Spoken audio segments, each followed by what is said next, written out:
আসসালামু আলাইকুম। আমি কৃষিবিদ মোহাম্মদ ওমর আলী। আমি এখন ভুট্টার একটি ক্ষেতে দাঁড়িয়ে আছি।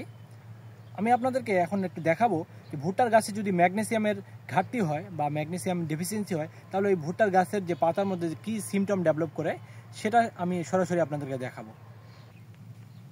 এখানে দেখেন, এই যে ভুট্টার যে গাছটা আছে, গাছটা কিন্তু অনেক ছোট হয়ে গেছে এখানে, এবং এই যে পাতার মধ্যে দেখেন, এটাকে আমরা এগ্রিকালচারের ভাষায় বলি ইন্টারভিনাল ক্লোরোসিস।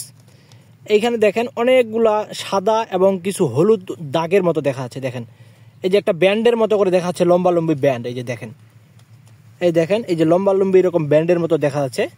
পুরো পাতাটাই কিন্তু এরকম হয়ে গেছে। এটাকে আমরা আসলে বলি ইন্টারভিনাল ক্লোরোসিস।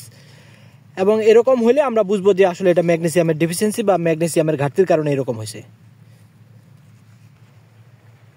যদি এরকম আমরা দেখি ভুট্টার গাছের পাতার মধ্যে যে ইন্টারভেনাল ক্লোরোসিস হয়ে গেছে, বিভিন্ন ধরনের ইয়েলোইশ এবং হলুদ এবং সাদা এরকম ব্যান্ড হয়ে গেছে, তাহলে আমরা বুঝবো যে এটা আসলে ভুট্টার গাছে ম্যাগনেসিয়ামের ডেফিসিয়েন্সি হয়েছে। এবং যদি এরকম হয়, তাহলে আমরা বাজারে প্রচলিত যে আমাদের ম্যাগনেসিয়াম জাতীয় যে সকল সার আছে, বিশেষ করে ম্যাগনেসিয়াম সালফেট, যেটাকে আমরা ইপসম সল্ট বলি, এরকম আরও অনেকগুলো সার আছে। আপনারা এটা পরিমাণ মতো আপনাদের জমিতে প্রয়োগ করবেন, এবং আমি আশা করি যে এই ঘাটতির জায়গাটা পূরণ হয়ে যাবে। আপনাদের সবাইকে অসংখ্য ধন্যবাদ। আসসালামু আলাইকুম।